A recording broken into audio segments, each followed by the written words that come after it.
며칠 뒤 윤희는 인테리어 업체 직원을 데려왔습니다. 어머님, 잠깐 와보세요.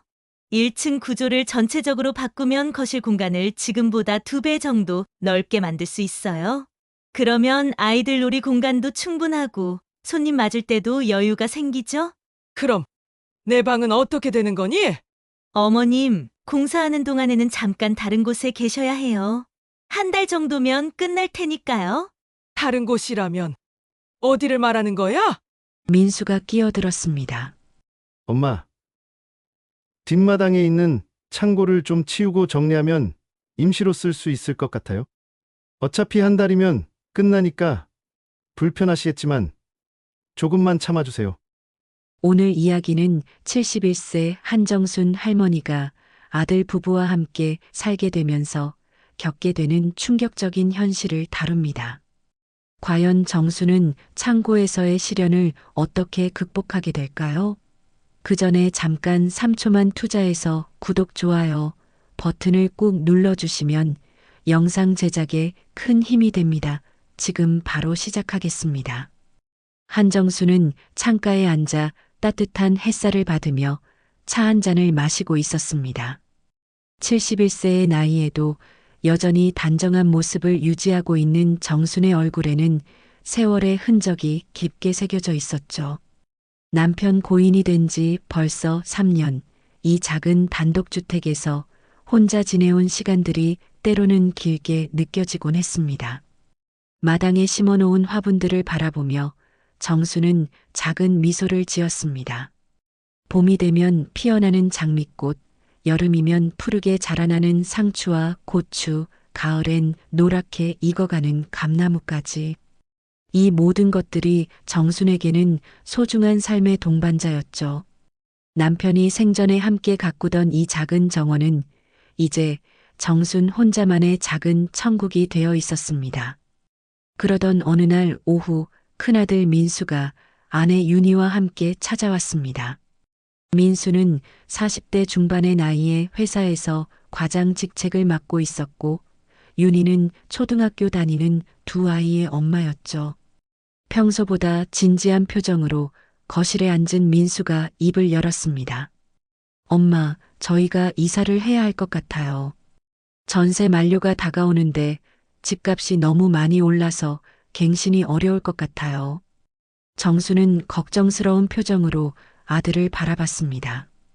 요즘 집값이 하늘 높은 줄 모르고 치솟는다는 이야기를 뉴스에서 자주 들었거든요.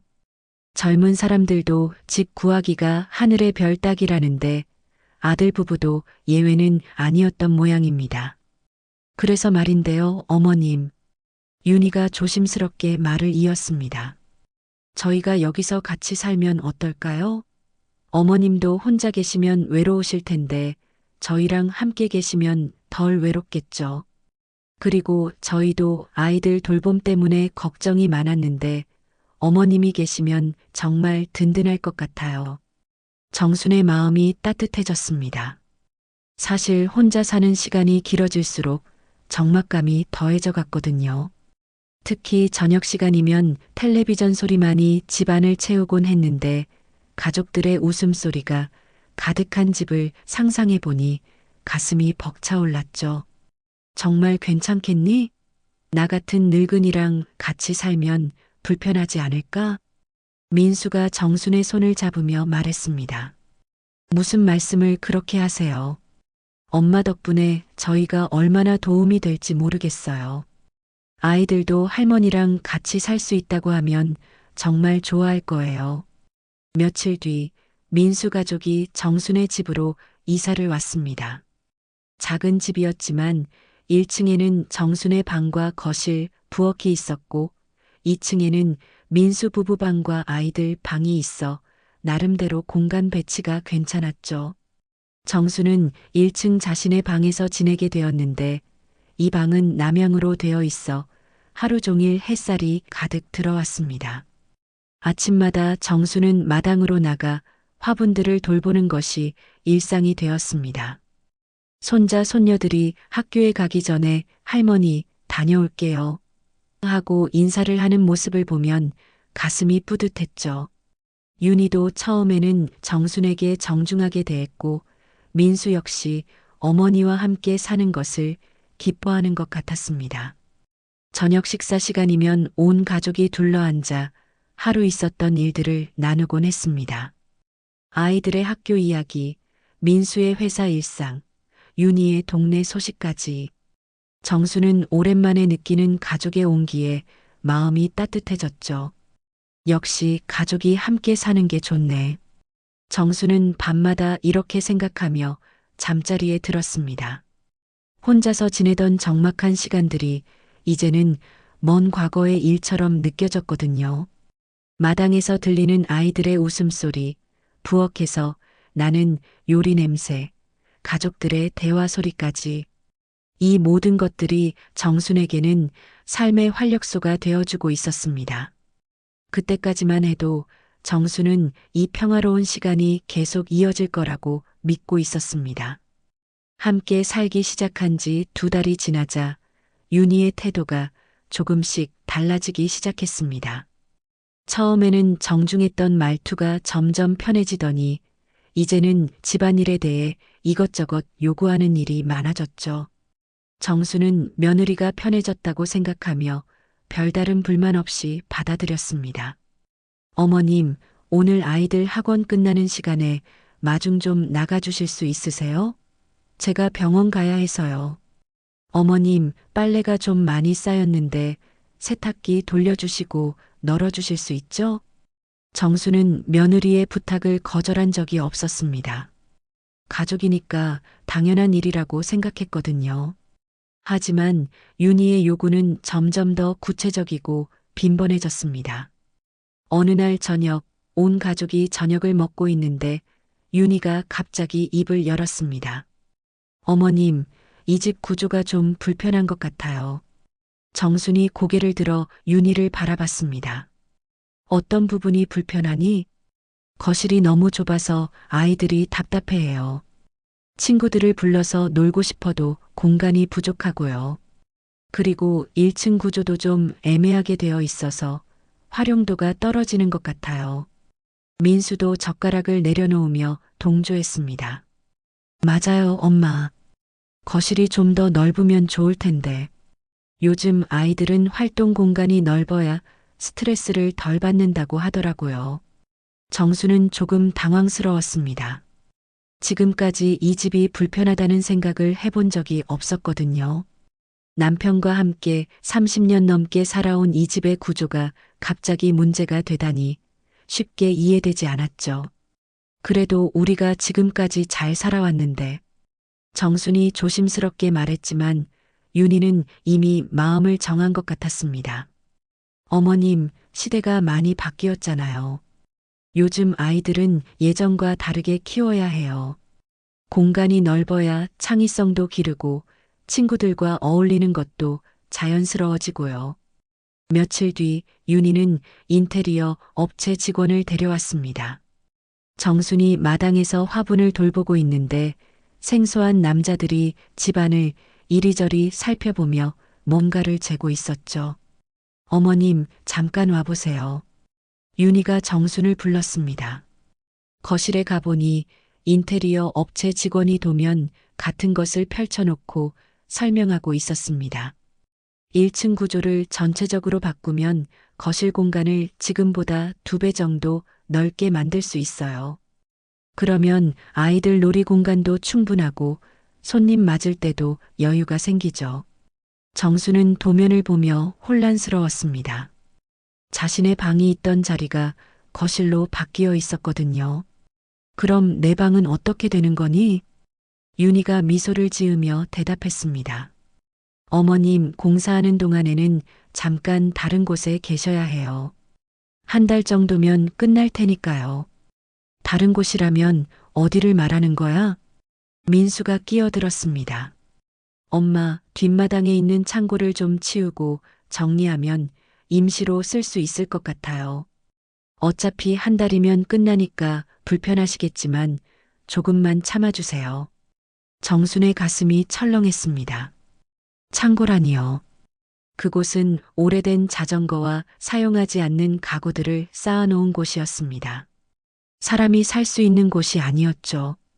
창고는 너무 좁고 습해서 괜찮아요, 엄마. 요즘 제습기도 좋은 게 많고 전기장판 깔면 따뜻할 거예요. 그리고 정말 한 달만 참으시면 돼요. 윤희가 덧붙였습니다. 어머님, 이 공사가 끝나면 집값도 많이 오를 거예요.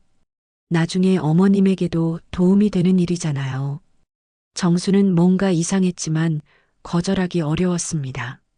가족들이 모두 찬성하는 일에 혼자만 반대할 수는 없었거든요. 그리고 정말 한 달만 참으면 된다고 하니 그 정도는 견딜 수 있을 것 같았습니다. 알겠다. 그런데 정말 한 달이면 끝나는 거지? 물론이죠, 어머님. 저희가 거짓말할 이유가 있겠어요? 그날 밤 정수는 창문으로 들어오는 달빛을 바라보며 생각에 잠겼습니다. 이 방에서 남편과 함께 보낸 시간들, 혼자가 되어서도 위로받았던 이 공간을 떠나야 한다는 것이 마음에 걸렸죠. 하지만 가족을 위한 일이라면 참아야겠다고 마음을 다잡았습니다. 며칠 뒤 공사가 시작되었습니다. 정수는 짐을 정리해서 뒷마당 창고로 옮겼고 민수와 윤희는 창고 안을 대충 치우고 전기장판과 제습기를 설치해줬습니다. 어머님 불편하시겠지만 정말 한 달만 참아주세요. 금방 끝날 거예요. 정수는 고개를 끄덕였지만 가슴 한편으로는 불안한 기분이 들었습니다. 정말 한 달 뒤에는 다시 자신의 방으로 돌아갈 수 있을까요? 정순이 창고 문을 열었을 때 코끝을 찌르는 곰팡이 냄새가 확 올라왔습니다. 아무리 민수와 윤희가 정리를 해줬다고 해도 오랫동안 사람이 살지 않던 공간의 습기와 먼지는 어쩔 수 없었죠. 창고는 집 뒷마당 구석에 위치해 있어서 햇빛도 거의 들어오지 않았습니다. 이곳에서 한 달을 살아야 하는구나. 정수는 마음속으로 한숨을 쉬며 짐을 들여놓기 시작했습니다. 창고 안은 생각보다 더 좁았습니다. 양쪽 벽에는 오래된 자전거 2대가 세워져 있었고 사용하지 않는 책상과 의자, 겨울옷이 담긴 박스들이 높이 쌓여 있었죠. 민수가 설치해준 전기장판을 깔 공간을 만들려니 짐들을 이리저리 옮겨야 했습니다. 첫날 밤이 되자 정수는 진정한 현실을 깨달았습니다. 창고 벽은 시멘트 블록으로 되어 있었는데 군데군데 금이가 있어서 바람이 스며들어 왔거든요. 전기장판을 켜도 습한 공기 때문에 온몸이 오싹했습니다. 참을 만하네. 정수는 스스로를 위로하며 담요를 목까지 끌어올렸습니다. 하지만 밤이 깊어질수록 상황은 더 심각해졌죠. 벽 틈으로 들어오는 바람 소리, 지붕에서 떨어지는 빗방울 소리, 그리고 무엇보다 어둠 속에서 들리는 쥐들의 움직임까지. 정수는 잠을 제대로 이룰 수가 없었습니다. 다음 날 아침 윤희가 창고로 찾아왔습니다. 어머님, 밤에 잘 주무셨어요? 정수는 솔직하게 말하고 싶었지만 며느리에게 불평하는 것 같아서 입을 다물었습니다. 그럭저럭 잤지. 다행이네요. 아침 식사 준비됐으니까 올라오세요. 정순이 1층으로 올라가 보니 벌써 공사가 한창이었습니다. 자신이 30년 넘게 살던 방의 벽이 허물어지고 있었죠. 드릴 소리와 망치질 소리가 온 집안을 울렸고 먼지가 자욱했습니다. 어머님, 여기서 드시면 먼지 때문에 안 좋으니까 부엌에서 드세요. 윤희가 작은 상을 부엌 한쪽에 차려놨습니다. 예전에는 온 가족이 함께 둘러앉던 식탁이었는데 이제는 정순 혼자 구석에서 식사를 해야 했습니다. 아이들은 이미 학교에 갔고 민수는 회사에 출근한 뒤였죠. 공사가 생각보다 시끄럽네. 정순이 조심스럽게 말했습니다. 어쩔 수 없어요, 어머님. 공사라는 게 원래 시끄러운 거잖아요. 한 달만 참으세요. 점심시간이 되자 인부들이 잠깐 쉬는 시간을 가졌습니다. 정수는 그제야 조용해진 집안을 둘러볼 수 있었죠. 자신이 살던 방이 있던 자리에는 큰 구멍이 뚫려 있었고 오랫동안 간직해왔던 추억들이 담긴 공간이 사라져가고 있었습니다. 저녁이 되자 더 큰 문제가 생겼습니다. 창고에는 화장실이 없었거든요. 한밤중에 화장실을 가려면 창고에서 나와 집 안으로 들어가야 했는데 이것이 생각보다 큰 불편함이었습니다. 이틀째 밤 정수는 창고 한쪽 구석에서 스르륵 하는 소리를 들었습니다. 손전등을 켜고 보니 쥐 한 마리가 박스 사이를 오가고 있었죠. 아이고, 이런. 정수는 깜짝 놀라 몸을 움츠렸습니다. 쥐는 정순이 있는 것도 아랑곳하지 않고 자유롭게 돌아다녔습니다. 오래된 창고라서 쥐들에게는 이미 익숙한 공간이었던 모양이죠. 사흘째가 되자 정순의 몸에 이상 신호가 나타났습니다. 습한 공기 때문에 관절이 쑤시기 시작했고 곰팡이 냄새 때문에 기침도 자주 나왔죠. 무엇보다 제대로 잠을 자지 못해서 하루 종일 몸이 무거웠습니다.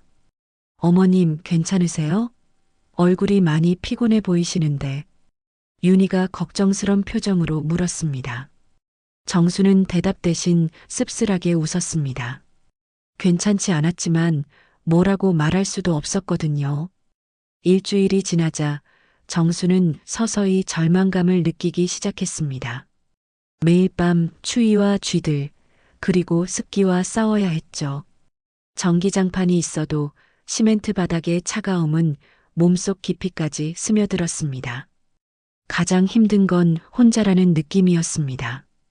예전에는 가족들과 함께 저녁 시간을 보내고 아이들의 웃음소리를 들으며 하루를 마감했는데 이제는 차갑고 어둑한 창고에서 혼자만의 시간을 보내야 했거든요.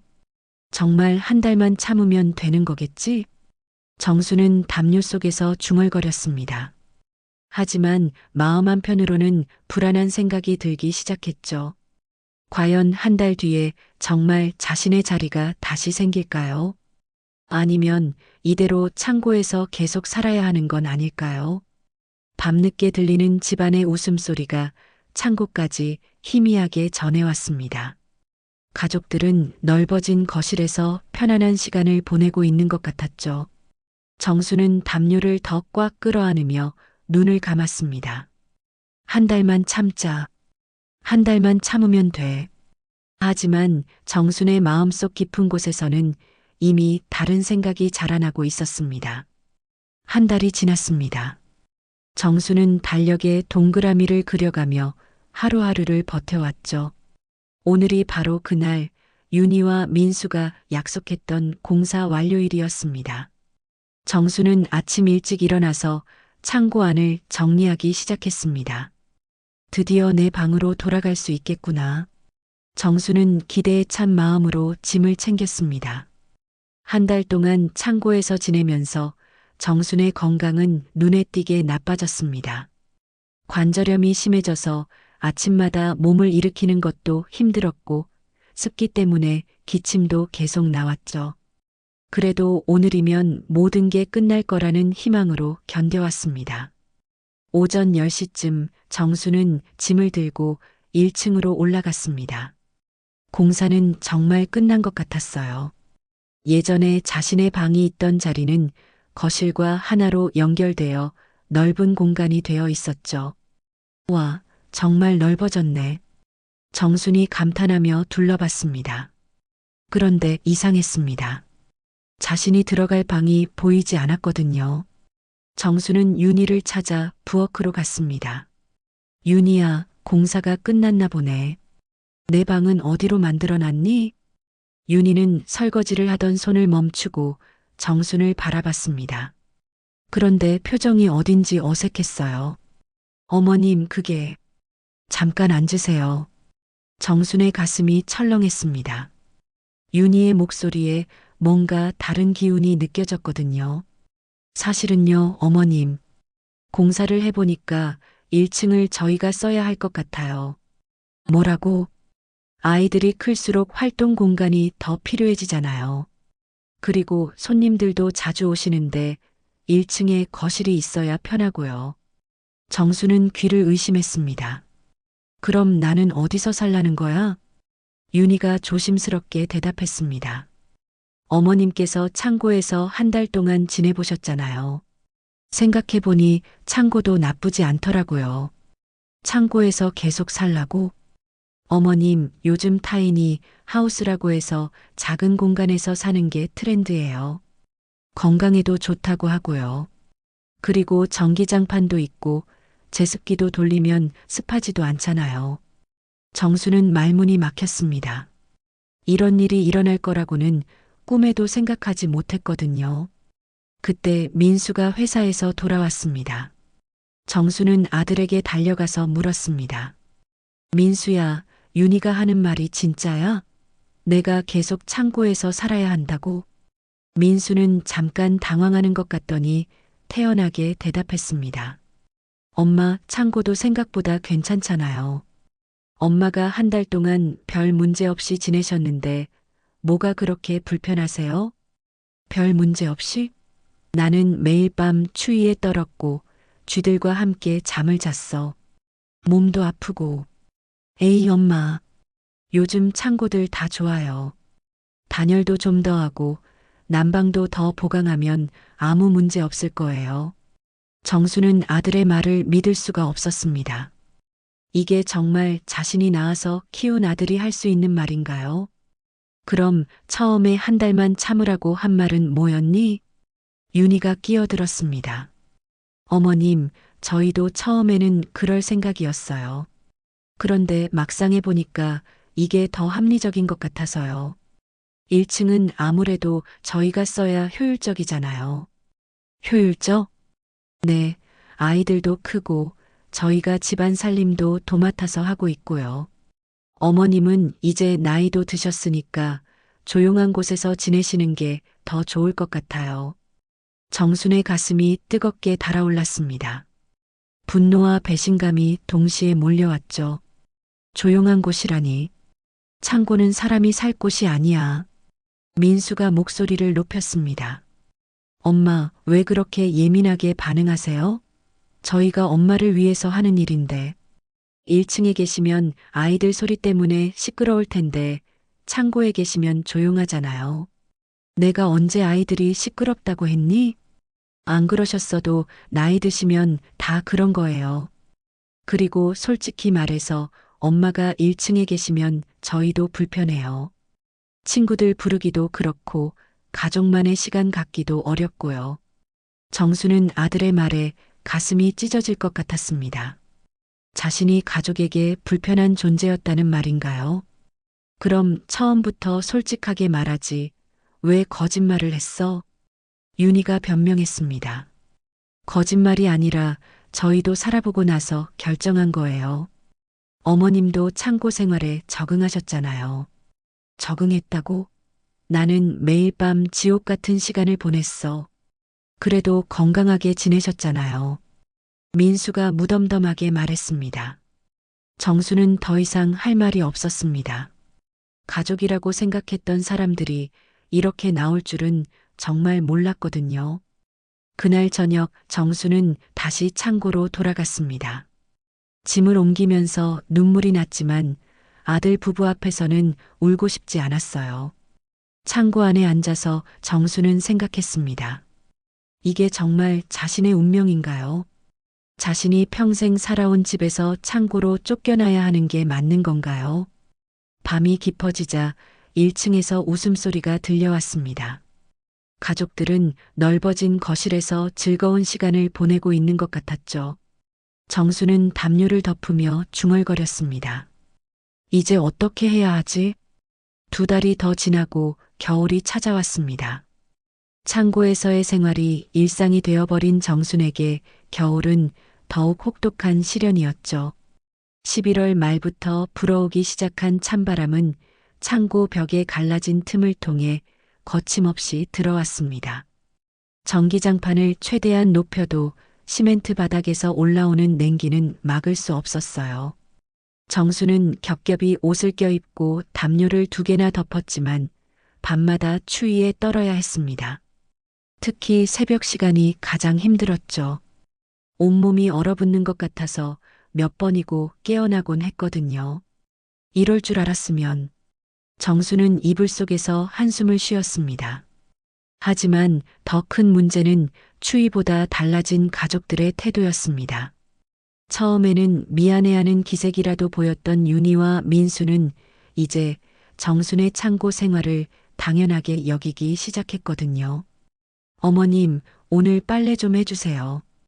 윤희는 아침마다 창고로 내려와서 정순에게 집안일을 부탁했습니다.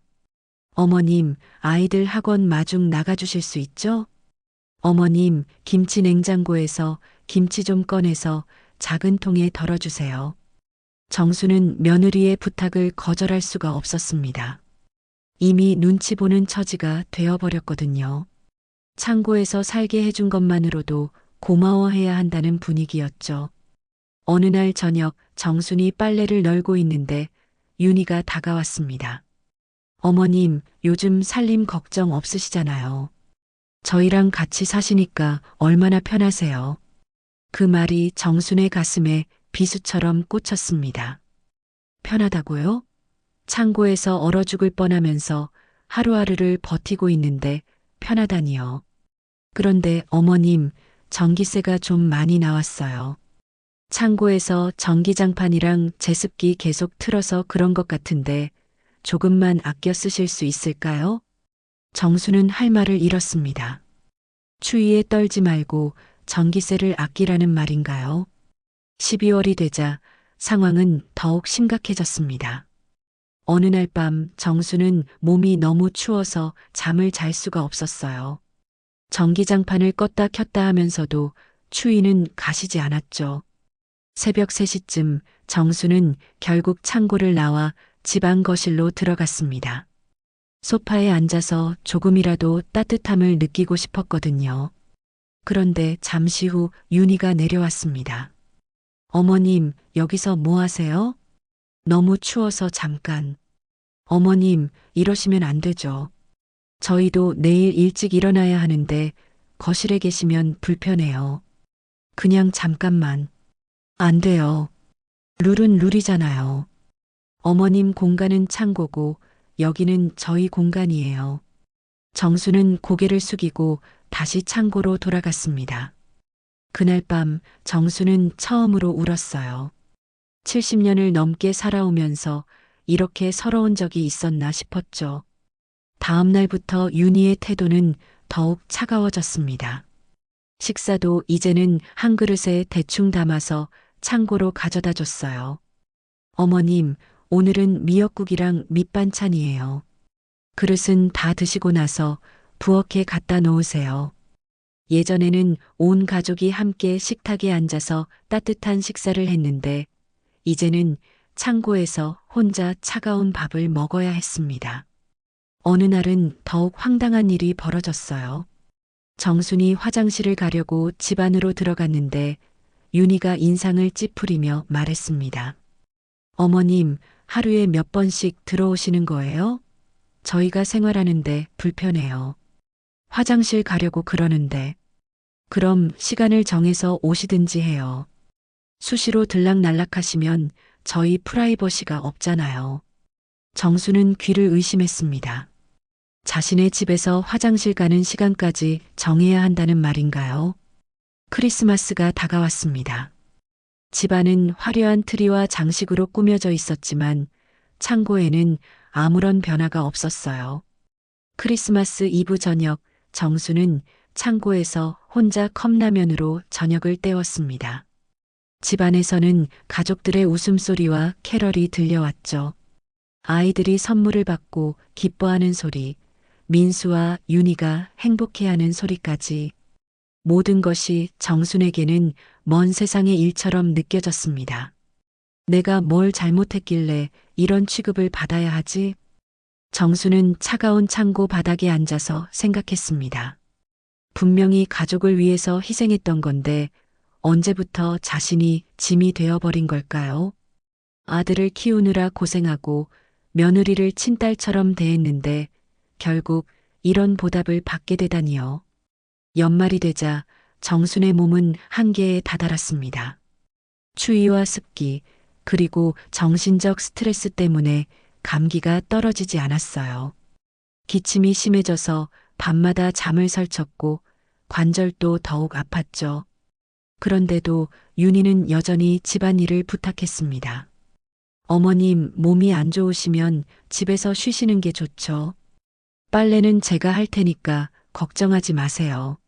아, 그런데 설거지는 해주실 수 있죠? 정수는 이제 확신했습니다. 이 사람들은 정말로 자신을 가족이 아닌 가사도우미 정도로 생각하고 있다는 것을요. 섣달 금음날 밤 정수는 창고에서 혼자 새해를 맞았습니다. 올해는 정말 달라져야겠다. 정수는 마음속으로 다짐했습니다. 더 이상 이렇게 살 수는 없었거든요. 새해가 밝았지만 정순의 상황은 조금도 나아지지 않았습니다. 오히려 더 악화되었죠. 1월의 추위는 더욱 매서웠고 창고의 습기 때문에 정순의 기침은 멈추지 않았어요. 하지만 무엇보다 힘든 것은 가족들의 냉대였습니다. 어머님, 오늘은 설날이니까 일찍 일어나서 준비 도와주세요. 윤희가 새벽 6시에 창고로 와서 정순을 깨웠습니다. 정순은 몸이 아픈데도 불구하고 일어나서 명절 음식 준비를 도왔어요. 전을 부치고 나무를 묻히고 설거지까지 도맡아서 했죠. 하지만 막상 친척들이 와서 차례를 지낼 때는 정순에게 자리가 없었습니다. 어머님은 좀 쉬세요. 저희가 알아서 할게요. 윤희가 정순을 창고로 보냈습니다. 정순은 창고에서 혼자 앉아 있으면서 생각했어요. 명절 준비는 시키면서 정작 가족 모임에서는 제외시키다니 이게 말이 되는 일인가요? 오후에 친척들이 돌아간 뒤 정순은 설거지를 하러 부엌에 갔습니다. 그런데 민수의 친척 형님 부부가 윤희와 이야기하는 소리가 들렸어요. 윤희야, 어머님은 어디 계시니? 아, 어머님은 요즘 창고에서 지내세요. 본인이 조용한 걸 좋아하신다고 해서요. 창고에서? 네, 타이니 하우스 개념으로 꾸며놨어요. 요즘 트렌드잖아요. 어머님도 만족하고 계세요. 정수는 황당했습니다. 자신이 만족한다고 거짓말을 하다니요.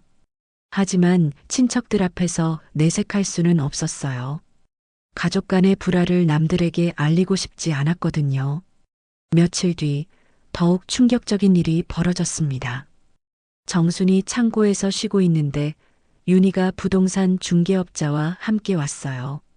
여기가 창고인데 보시다시피 활용도가 떨어지죠. 이 공간을 좀 더 효율적으로 쓸 방법이 있을까요? 창고를 허물고 주차장을 만들면 어떨까요? 요즘 주차 공간이 있으면 집값이 많이 오르거든요. 정수는 깜짝 놀라서 일어났습니다. 뭐 하는 거야? 윤희가 당황한 표정으로 대답했습니다. 아, 어머님. 그냥 궁금해서 알아보는 거예요. 혹시나 해서요. 하지만 정수는 직감적으로 알았어요. 윤희는 창고마저 없애려고 계획하고 있었던 겁니다. 그날 밤 정수는 잠을 이룰 수 없었습니다. 이제는 창고마저 빼앗기게 될 상황인 건가요? 그럼 자신은 어디로 가야 하는 거죠? 다음 날 아침 정수는 중요한 결심을 했습니다. 더 이상 당하고만 있을 수는 없다고 생각했거든요. 정수는 창고 한쪽 구석에 숨겨둔 낡은 가방을 꺼냈습니다. 그 안에는 집 등기증과 토지대장이 들어 있었어요. 남편이 생전에 이 서류들은 절대 잃어버리면 안 된다고 당부했던 것들이죠. 정수는 등기증을 펼쳐보았습니다. 분명히 집 소유자는 한정순으로 되어 있었어요. 민수 이름은 어디에도 없었죠. 그래, 이 집은 내 집이야. 내 이름으로 되어 있는 내 집이라고. 정수는 30년 전을 떠올렸습니다. 남편과 함께 이 집을 사기 위해 얼마나 고생했는지, 매달 대출금을 갚기 위해 얼마나 절약하며 살았는지 말이에요. 그때는 아들이 장성하면 이 집에서 3대가 화목하게 살 거라고 꿈꿨었는데 현실은 정반대였습니다. 정수는 등기증을 다시 가방에 넣고 핸드폰을 꺼냈습니다. 인터넷 검색을 해서 근처 변호사 사무실 번호를 찾았어요. 손이 떨렸지만 전화를 걸었습니다. 여보세요. 변호사 사무실인가요? 상담을 받고 싶은데요. 어떤 상담이신가요? 집 소유권에 관한 문제입니다. 제 집인데 아들 부부가. 목소리가 떨렸지만 정수는 끝까지 말했습니다. 변호사는 친절하게 상황을 들어주고 다음 주에 상담을 받으러 오라고 했어요. 전화를 끊고 나서 정수는 이상한 기분이었습니다. 무서우면서도 시원했거든요. 드디어 뭔가 할 수 있는 일이 생긴 것 같았어요. 며칠 뒤 정수는 몰래 변호사 사무실에 갔습니다. 젊은 여자 변호사가 정순의 이야기를 자세히 들어주었어요. 어머님, 이건 명백한 재산권 침해입니다. 집 소유자이신 어머님이 창고에서 사는 것도 이상하고 아들 부부가 임의로 리모델링을 한 것도 문제가 있어요. 그럼 내가 뭘 할 수 있나요? 법적으로는 퇴거 요구를 할 수 있습니다. 이 집은 어머님 소유니까요. 퇴거요? 네, 아들이라고 해도 소유자의 동의 없이 집을 마음대로 사용할 권리는 없어요. 특히 어머님을 이렇게 대우하는 건 용납할 수 없는 일이죠. 정수는 가슴이 두근거렸습니다. 정말 그럴 수 있는 건가요? 하지만 가족 간의 일이니까 먼저 대화로 해결해 보시는 게 좋겠어요. 그래도 안 되면 법적 조치를 취하는 거죠. 집으로 돌아오는 길에 정순의 마음은 복잡했습니다. 정말 아들을 상대로 법적 조치를 취해야 하는 건가요? 하지만 다른 방법이 있을까요? 그날 저녁 윤희가 또 창고로 왔습니다. 어머님, 내일 청소 좀 도와주세요. 아이들 친구들이 와서 파티를 할 예정이거든요. 파티? 네, 거실이 넓어져서 아이들 친구들 부르기 좋아졌어요. 어머님도 보람 있으시죠? 공사한 보람이 있고요. 정수는 씁쓸하게 웃었습니다. 자신이 쫓겨난 자리에서 아이들이 파티를 한다니요. 윤희야, 한 가지 물어볼 게 있어. 네, 어머님. 이 집 주인이 누구지? 윤희가 당황하는 표정을 지었습니다. 그게 왜 갑자기? 대답해봐. 이 집 주인이 누구야? 당연히. 어머님이시죠. 그래, 내가 주인이야. 그런데 주인을 창고로 쫓아내는 게 맞는 일이니? 윤희의 얼굴이 굳어졌습니다. 정순의 목소리에서 지금까지와는 다른 무언가를 느꼈거든요. 그날 밤 정순은 등기증을 다시 꺼내어 보았습니다. 한정순. 분명히 자신의 이름이 적혀 있었어요. 이제 결정할 때가 온 것 같구나. 2월 중순 어느 날 아침 정수는 평소보다 일찍 일어났습니다. 오늘이 바로 결정의 날이었거든요. 며칠 전 변호사와 다시 통화해서 모든 준비를 마쳤어요. 법적 절차에 필요한 서류들도 다 갖춰놨고 마음의 준비도 끝났습니다. 창고 안에서 정수는 거울을 보며 옷매무새를 단정히 했습니다. 오늘만큼은 당당해야 했거든요. 72년을 살아온 인생의 마지막 결단을 내리는 날이니까요. 1층에서는 벌써 민수와 윤희가 주말 청소로 분주했습니다. 윤희의 친구들이 오후에 온다고 해서 아침부터 집 안정리에 여념이 없었죠. 어머님, 오늘 손님 오는데 청소 좀 도와주세요. 윤희가 창고로 와서 말했습니다. 알겠어. 잠깐만 기다려. 정수는 등기증과 관련 서류들을 가방에 넣고 1층으로 갔어요. 평소와 달리 차분하고 의연한 모습이었습니다. 오전 내내 정수는 조용히 집안일을 도왔어요. 바닥을 닦고 창문을 청소하고 화장실 정리도 했죠. 하지만 마음속으로는 계속 생각하고 있었습니다. 이게 마지막이구나. 점심시간쯤 윤희의 친구들이 하나둘씩 도착하기 시작했습니다. 같은 동네에 사는 주부들과 아이들까지. 거실은 사람들로 가득 찼고 아이들의 웃음소리가 집안을 가득 메웠어요. 어머님은 어디 계세요? 윤희의 친구 중 한 명이 물었습니다. 아, 어머님은 요즘 조용한 공간에서 지내세요. 본인이 그걸 선호하신다고 해서요. 윤희가 대답했습니다. 정수는 부엌에서 그 말을 들으며 씁쓸하게 웃었어요. 조용한 공간이라니 창고를 그렇게 표현하다니요. 오후 2시쯤 정수는 마침내 결심을 실행에 옮겼습니다. 가방을 들고 거실로 걸어갔어요. 손님들이 모여서 즐겁게 이야기하고 있는 중이었죠.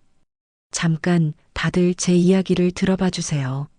정순의 목소리에는 지금까지와는 다른 힘이 실려 있었습니다. 거실의 대화가 멈추고 모든 사람들이 정순을 바라봤어요. 무슨 일이세요, 어머님? 윤희가 당황한 표정으로 물었습니다. 정수는 가방에서 등기증을 꺼냈어요. 이걸 보세요. 이 집의 소유자가 누구인지 확인해 보세요. 민수가 다가와서 등기증을 받아봤습니다. 얼굴이 점점 굳어지더니 말이 없어졌어요. 어머님, 이게 갑자기 왜? 갑자기가 아니야. 나는 지금까지 참고 또 참아왔어. 하지만 이제는 더 이상 참을 수 없다. 손님들이 웅성거리기 시작했습니다. 무슨 일인지 이해하지 못하는 분위기였어요. 정순이 목소리를 높였습니다. 민수야, 윤희야. 내일부터 이 집을 비워줘. 뭐라고요? 윤희가 깜짝 놀라며 외쳤습니다. 농담하시는 거죠, 엄마? 민수도 황당하다는 듯 웃었습니다. 농담 아니야. 진심이야. 정수는 손님들을 둘러보며 말했습니다. 여러분들도 들어보세요. 이 집 주인이 저인데 아들 부부가 저를 창고로 쫓아냈어요. 처음에는 한 달만 참으라고 했는데 이제는 아예 창고에서 살라고 해요. 손님들의 표정이 경악으로 바뀌었습니다. 창고에서요? 네, 뒷마당 창고에서 몇 달째 살고 있어요. 겨울에 얼어 죽을 뻔했지만 이 사람들은 전기세 아끼라고 하더라고요. 윤희가 급하게 변명했습니다. 어머님, 그게 아니라. 손님들 앞에서 이러시면. 아니라고? 그럼 뭐가 맞는 말이야? 내가 지금까지 거짓말했다는 거야? 민수가 끼어들었습니다. 엄마, 손님들 앞에서 이러시면 안 되죠. 나중에 따로 이야기해요. 손님들 앞에서? 좋아. 그럼 다들 들어보세요. 정수는 그동안 당했던 일들을 낱낱이 이야기했습니다. 창고에서의 추위, 쥐들과의 동거, 화장실 가는 시간까지 제안받았던 일, 집안일은 시키면서 가족 취급은 하지 않았던 일까지요. 손님들의 표정이 점점 심각해졌습니다. 몇몇은 윤희를 믿을 수 없다는 표정으로 쳐다봤어요. 정순이 계속 말했습니다. 나는 나를 창고로 내몬 순간 너희는 내 가족이 아니라고 생각했어. 가족이라면 이렇게 할 수 없잖아. 윤희가 울먹이며 말했습니다. 어머님, 저희가 잘못했어요. 다시 기회를 주세요. 기회? 몇 달 동안 기회를 줬는데 뭘 했어? 오히려 더 심하게 굴었잖아. 정수는 가방에서 변호사 사무실 명함을 꺼냈어요. 이미 변호사와 상의했어. 법적으로도 문제 없다고 해. 민수의 얼굴이 창백해졌습니다. 엄마, 설마 정말로. 정말이야. 내일 오후까지 짐 싸서 나가. 그리고 1층 리모델링 비용도 내가 동의하지 않고 한 거니까 배상해. 손님들 중 한 명이 윤희에게 말했습니다. 윤희 씨, 어머님 말씀이 맞는 것 같은데요. 이건 너무 심한 거 아니에요? 윤희가 무릎을 꿇으며 매달렸습니다. 어머님, 정말 잘못했어요. 다시는 이런 일 없을게요. 하지만 정순의 마음은 이미 굳어져 있었습니다. 이미 늦었어. 나한테 창고가 좋다고 했잖아. 그럼 다른 곳에 가서 창고 같은 데 살아봐. 민수가 마지막으로 애원했습니다. 엄마, 저희가 정말 잘못했어요. 용서해 주세요. 정수는 고개를 저었습니다.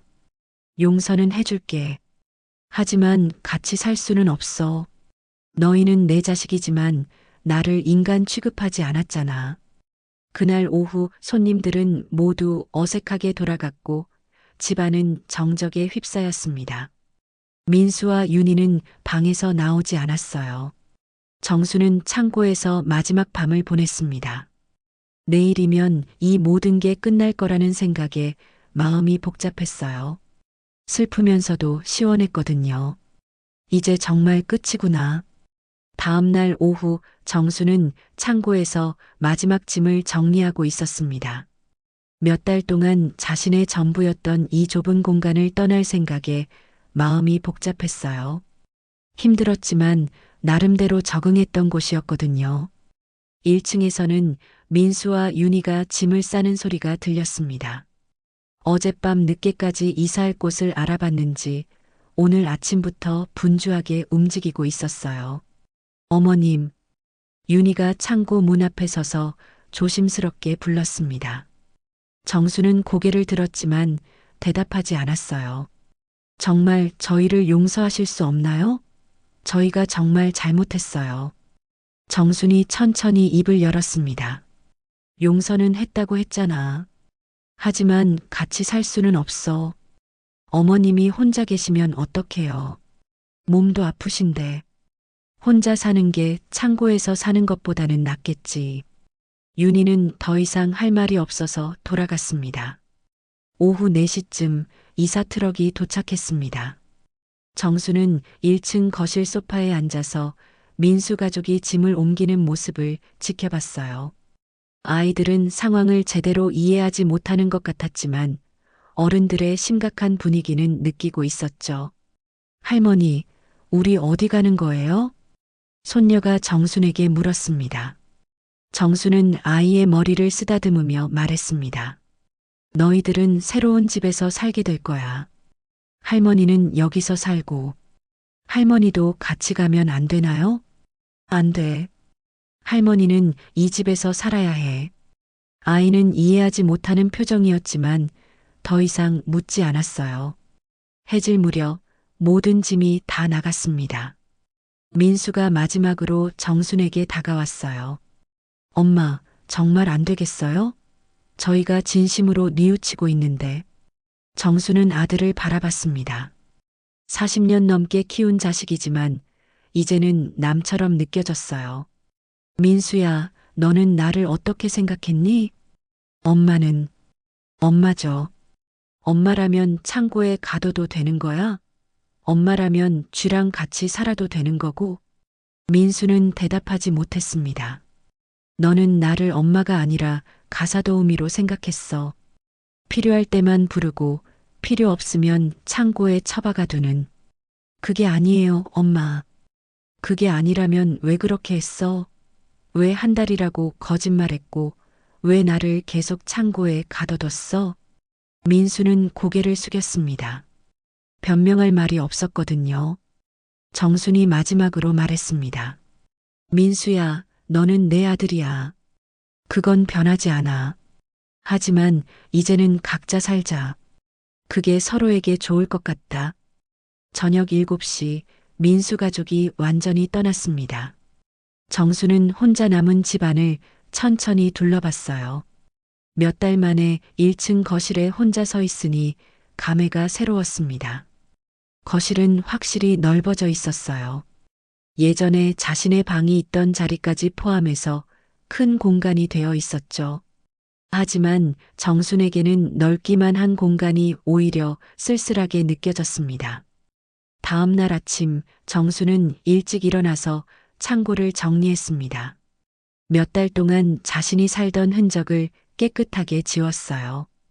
이제 이곳은 다시 물건을 보관하는 창고로 돌아갈 예정이었거든요. 창고를 비우고 나니 마음이 홀가분했습니다. 이제 진짜로 자유로워진 것 같았어요.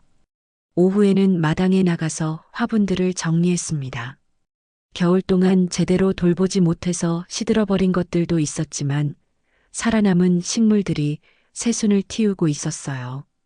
봄이 오고 있구나. 정수는 새싹을 만지며 미소를 지었습니다. 며칠 뒤 옆집 할머니가 찾아왔습니다. 정순이 아들 부부는 어디 갔어? 며칠째 안 보이던데. 정수는 차를 끓여서 대접하며 대답했습니다. 멀리 갔어요. 각자 살기로 했거든요. 어머, 왜? 무슨 일 있었어? 별일 없어요. 그냥 서로 편한 게 좋겠다 싶어서요. 옆집 할머니는 자세한 사정을 알고 싶어 했지만 정수는 더 이상 말하지 않았어요. 가족 일을 남에게 자세히 이야기하고 싶지 않았거든요. 그래도 혼자 사는 게 걱정되네. 몸도 안 좋을 텐데. 괜찮아요. 덕분에 나도 다시 살맛 나네요. 정순의 말에는 진심이 담겨 있었습니다. 정말로 마음이 편해졌거든요. 한 달이 지나자 정수는 완전히 새로운 일상에 적응했습니다. 아침에 일어나서 마당의 화분들을 돌보고 오후에는 집안을 정리하고 저녁에는 책을 읽거나 텔레비전을 봤어요. 소소하지만 평화로운 하루하루였죠. 가끔 민수에게서 안부 문자가 왔지만 정수는 간단하게만 답장했습니다.